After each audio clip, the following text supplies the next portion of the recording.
चैत्र नवरात्रि के पावन अवसर पर विवेकानंद योगाश्रम खुरेजी में आयोजित 9 दिवसीय चंडी महायज्ञ का समापन 6 अप्रैल की संध्या को आचार्य विक्रमादित्य जी के सानिध्य में भव्य रूप से संपन्न हुआ। यह आयोजन हर वर्ष की भांति इस वर्ष भी अत्यंत श्रद्धा, आस्था और धार्मिक उल्लास के साथ मनाया गया। कार्यक्रम में सायं 6 बजे से दुर्गा यज्ञ की शुरुआत हुई, जिसमें बड़ी संख्या में भक्त ने भाग लिया।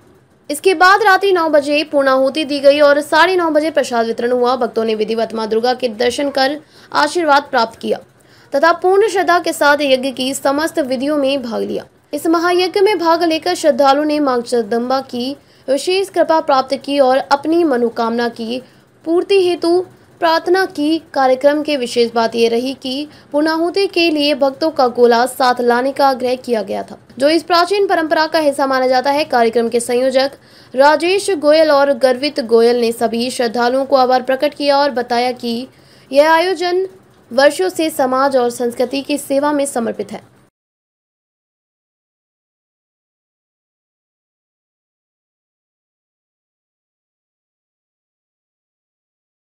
आज जो ये प्रोग्राम ऑर्गेनाइज करा आपने, इसका क्या उद्देश्य था और इस प्रोग्राम से आप लोगों को क्या मैसेज देना चाहेंगे?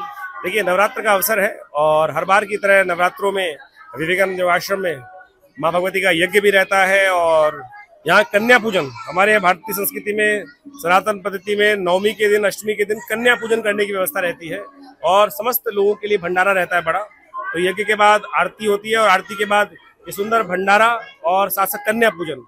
संस्कृति के अंदर एक ऐसी व्यवस्था है कि हम अपने आसपास के कन्याओं को बुलाकर अपने समस्त परिवार के साथ उनका पूजन कराते हैं और उनके पैर छुआते हैं।